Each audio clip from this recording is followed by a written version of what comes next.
দুয়ারে রিপোর্টারের সবশেষে আবহাওয়ার খবরের দিকে নজর রাখতেই হবে, কারণ বুধবার পর্যন্ত রাজ্যে ঝড় বৃষ্টির সম্ভাবনা রয়েছে। বৃহস্পতিবার থেকে তাপমাত্রার পরিবর্তন হবে। সরাসরি চলে যাব, বিশ্বজিৎ সাহা রয়েছে আমার সঙ্গে, বিশ্বজিতের সঙ্গে কথা বলবো। বিশ্বজিৎ, বুধবার পর্যন্ত রাজ্যে ঝড় বৃষ্টির সম্ভাবনা রয়েছে, তার মানে যখন বৃহস্পতিবার থেকে তাপমাত্রার পরিবর্তন হবে সেখানে টেম্পারেচার কি বাড়ার আবার আশঙ্কা রয়েছে? হাওয়া অফিস কি বলছে? অন্যদিকে উত্তরবঙ্গে কেমন আবহাওয়া থাকবে?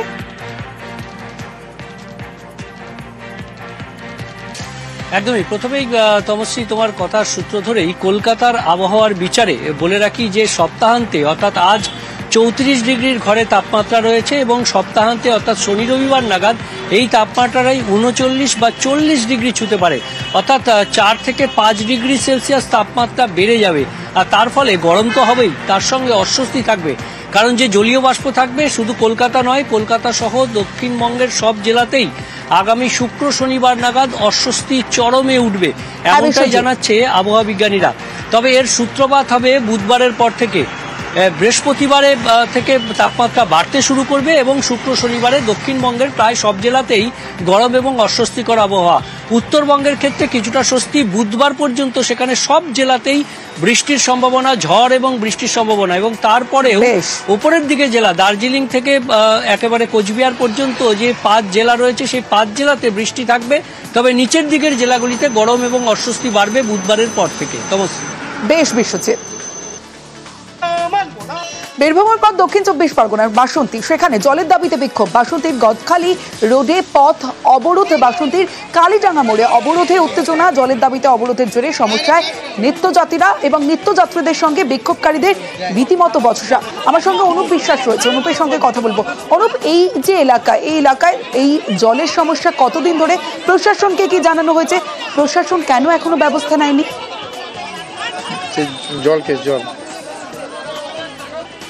দেখো, ইতিমধ্যে প্রশাসন কিন্তু ব্যবস্থা নিয়েছে, তবে হচ্ছে বাসন্তীর ব্লক সমষ্টি উন্নয়ন আধিকারিক তিনি জানিয়েছেন গত কয়েকদিন আগেই কিন্তু এই বাসন্তীর কালীডাঙ্গায় কিন্তু জল নিয়ে বিক্ষোভ দেখিয়েছিল গ্রামবাসীরা, রাস্তা অবরোধ করেছিল, তখন কিন্তু পর্যাপ্ত পরিমাণে জল দেওয়া হয়েছে বলে ব্লক প্রশাসনের পক্ষ থেকে জানানো হয়েছে।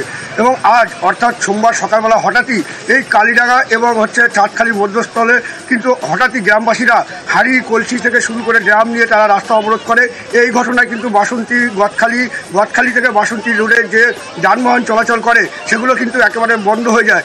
এরপরে কিন্তু যেসব যাত্রীরা গাড়িতে ছিল তারা কিন্তু সেখান থেকে নেমে এই যে অবরোধকারীদের সঙ্গে কিন্তু বচসা জড়িয়ে পড়ে। তবে এই ঘটনার পরে কিন্তু ব্লক প্রশাসনের পক্ষ থেকে এবং পঞ্চায়েতের প্রধানের পক্ষ থেকে এবং প্রশাসনের পক্ষ থেকে সেখানে গিয়ে তাদের আশ্বাস দেওয়া হয়। সেই আশ্বাস পেয়ে অবরোধ তুলে নেন নিত্যযাত্রীরা। ধন্যবাদ। দক্ষিণ দিনাজপুরের গঙ্গারামপুরের রাধানগর থেকে সহনালী পর্যন্ত যে রাস্তা, সেই রাস্তার অবস্থা বেহাল। আর পাকা রাস্তার দাবিতে এবার বিক্ষোভের জেরে রাজ্য সড়ক অবরোধ। সরাসরি চলে যাব, আমার সঙ্গে প্রতিনিধি সুজন রয়েছে, সুজনের সঙ্গে কথা বলবো। সুজন, কতদিন ধরে এই রাস্তা খারাপ? তারা কি প্রশাসনকে জানিয়েছেন?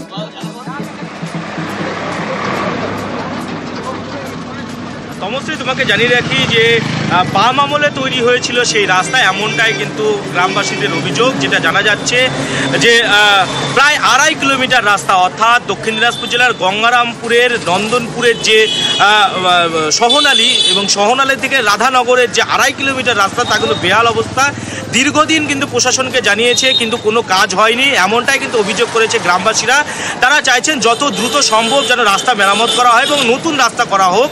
এই দাবিতে কিন্তু তারা আজকে কিন্তু জাতীয় সড়ক অবরোধ, রাজ্য সড়ক অবরোধ করে এবং তারা কিন্তু বিক্ষোভ দেখান এবং পরবর্তীতে যদি রাস্তা যদি না পাকা করা হয় তাহলে আন্দোলনের ডাক দেবেন গ্রামবাসীরা, এমনটাও তারা জানিয়ে দিয়েছেন। মুখ্যমন্ত্রী মমতা বন্দ্যোপাধ্যায় আগে জানিয়েছিলেন তিনি মুর্শিদাবাদ যাবেন, আর সেই মতো মুর্শিদাবাদ সফরে মুখ্যমন্ত্রী মমতা বন্দ্যোপাধ্যায়। গত মাসে অশান্তি হয় মুর্শিদাবাদে। মুর্শিদাবাদ সফরে বহরমপুরে গিয়ে মুখ্যমন্ত্রী চড়া সুর দাবি করলেন বহিরাগতরাই পরিকল্পনা করে অশান্তি করেছেন।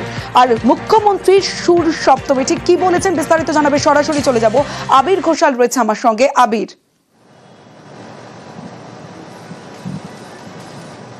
দেখো, শামসেরগঞ্জ, ধুলিয়ান এই সমস্ত জায়গায় অশান্তির ঘটনার প্রেক্ষিতে মুর্শিদাবাদ গত কয়েক দিন ধরে রাজনৈতিকভাবে চর্চায় রয়েছে। একই সঙ্গে হচ্ছে প্রশাসনিক আধিকারিকদের যে বিভিন্ন ভূমিকা তা নিয়েও বিভিন্ন সময় নানা ধরনের প্রশ্ন উঠতে শুরু করেছিল। এই অবস্থাতে আজকে মুর্শিদাবাদ সফরে এসে সরাসরি তিনি অভিযোগ করেছেন যে বহিরাগতরা তারা এসে এই ধরনের অশান্তি তৈরি করছেন এবং বেশ কয়েকজন নেতা রয়েছেন যারা নিজেদেরকে ধর্মীয় নেতা হিসেবে প্রতিস্থাপিত করার চেষ্টা করে আসলে বিধার্মিক যে কাজ করছেন তার পরিণাম হচ্ছে এটি। একই সঙ্গে তিনি রাজনৈতিক যারা নেতারা রয়েছেন জনসংযোগের জন্য তাদেরকেও বাড়তি গুরুত্ব দিতে বলেছেন, যাতে তারা নিজে শুধু ভোটে জিতলাম তারপর ভুলে গেলাম এটা না করে যদি তারা নিচু তলাতে মানুষের সাথে যোগাযোগ রাখেন তাহলে পরিস্থিতির আঁচ সম্পর্কে পেতে তাদের অনেকটা সুবিধা হবে।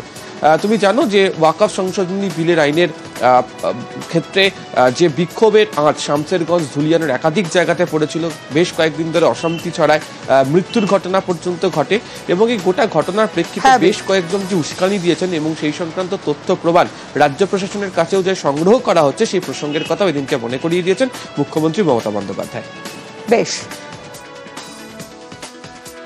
ছুটিতে যাব, ওখানে বিডিও অফিসে যারা আমার সাথে দেখা করতে চান, ক্ষতিগ্রস্ত হয়েছে বা কিছু, তারা আমার সাথে কথা বলতে পারেন, সেটা পুলিশ অ্যারেঞ্জমেন্ট করে নিচ্ছে অ্যাডমিনিস্ট্রেশন। আমি ওদের বাড়িতেও যেতাম, কিন্তু যেহেতু বিজেপি ওদের দুজনকে সরিয়ে নিয়ে গেছেন, আমি নয় দুটো পরিবারের সাথে দেখা করে 10 লক্ষ টাকা করে আমাদের কমিটমেন্ট ছিল, হাতে তুলে দিয়ে আসতাম। তো আপনারা লুকিয়ে নিয়ে গেলেন কেন? এটা কিডন্যাপিং করে নিয়ে যাওয়া নয়, কাউকে নিয়ে যাওয়া। তার মানে ডালমে কি কুছ কালা হ্যায়। সাম্প্রদায়িক দাঙ্গা যারা করে তাদের আমরা ক্রিমিনাল বলি, তাদের আমরা কোনো ধর্ম বর্ণ জাতি হিসেবে বিচার করি না।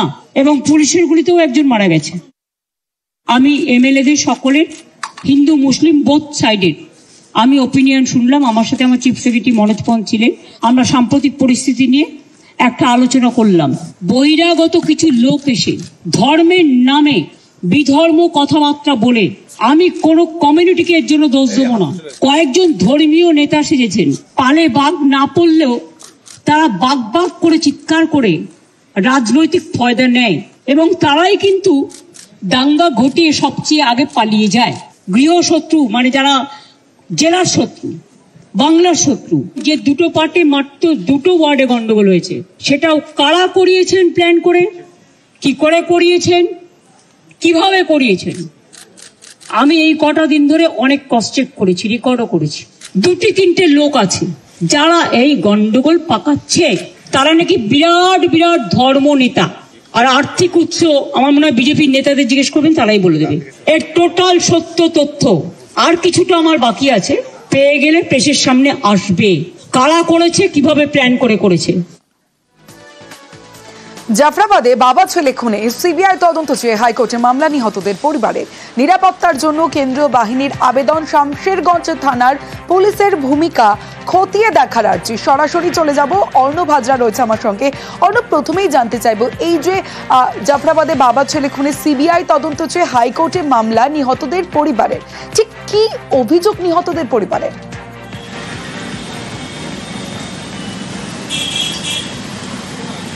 তারা একই সঙ্গে পুলিশি নিষ্ক্রিয়তার অভিযোগ তুলেছে শামশেরগঞ্জ থানার পুলিশের বিরুদ্ধে। কারণ এপ্রিলের দ্বিতীয় সপ্তাহে যখন ওই ঘটনা হয়, অর্থাৎ একটা মব যায় এবং পিটিয়ে খুন করা হয় হরগোবিন্দ দাস এবং চন্দন দাসকে, সেক্ষেত্রে স্থানীয় পুলিশকে বারবার ফোন করেও পাওয়া যায়নি এবং অভিযোগের কথা জানানোর পরও পুলিশ কোনো সদর্থক পদক্ষেপ করেনি। এবং পুলিশের পদক্ষেপ না করার কারণেই কার্যত এই দুজনের মৃত্যু। শুধু তাই নয়, তাদের বাঁচানোরও চেষ্টা করা যেত, কিন্তু পুলিশ ঘটনাস্থলে না পৌঁছানোয় তাদের উদ্ধার করে হাসপাতাল পর্যন্ত পাঠানো, এই প্রক্রিয়াটিও ব্যাহত হয়েছে। সব মিলিয়ে এই পুরো ঘটনার পিছনে একটা তদন্ত দাবি রাখে।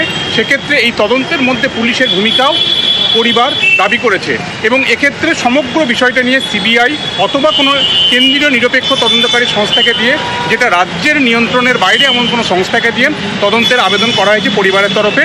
একই সঙ্গে 4 মে রাত সেখানে সল্টলেকে তারা থাকাকালীন তাদের উপর যে ঘটনা ঘটেছে, সেখানে বিধাননগর পূর্ব থানার পুলিশের অতি সক্রিয়তার অভিযোগ তারা এনেছেন। এক্ষেত্রেও তারা সিবিআই তদন্তের আবেদন রেখেছেন এবং এখনও পর্যন্ত যে ঘটনাক্রমের মধ্য দিয়ে তারা এগোচ্ছেন তাতে তারা নিরাপত্তাহীনতায় ভুগছেন। এক্ষেত্রে কেন্দ্রীয় আধা সামরিক বাহিনী যাতে মোতায়েন করে তাদের নিরাপত্তা সুনিশ্চিত করা হয়, এই আবেদনও রাখা হয়েছে এই পরিবারের তরফে। মঙ্গলবার দিন বিচারপতি তীর্থঙ্কর ঘোষের বেঞ্চে এই মামলাটি শুনানির জন্য আসতে পারে এবং সেক্ষেত্রে ক্ষতিপূরণ কেন প্রশাসন দিল না এবং ক্ষতিপূরণের বিষয়েও কেন উদাসীন এবং ক্ষতিপূরণের টাকা কেন যারা দায়িত্ব পালনে ব্যর্থ হয়েছে সেই সমস্ত পুলিশ অফিসারদের পকেট থেকে আদায় করা হবে না, এই আবেদনও করা হয়েছে কলকাতা হাইকোর্টের দায়ের করা পরিবারের মামলায়। বেশ, হাইকোর্টে এসেছি, আমরা বিচার চাই, আমরা সিবিআই তদন্ত চাই, আমরা বিএসএ ক্যাম্প চাই। বলছেন যখন পুলিশ সব চেঞ্জ করা হয়েছে এখন না না, আমরা বিএসএ ক্যাম্প চাই। ওই বাড়িতে সব ভাঙচুর করে ফেলে দিলে আমরাকে দেখে, হ্যাঁ উঠে কে ও বলছে কি এখানে কিডন্যাপ করে নিয়ে এসেছে, না আমরাকে কিডন্যাপ করে আসেনি, আমরা নিজের ইচ্ছায় এসেছি। নিয়ে যেতে এসেছিল, না হলে ও ভাঙচুর করে ফেলবে কেন, জোর করে মনে হয় নিয়ে এই তো তুলে। এখন তো ভয় এদের কাছে আছে, এখন তো ভয় নেই। তদন্ত করলে কি সত্যিটা বেরোবে না? কই তদন্ত করছে, তদন্ত তো করে না।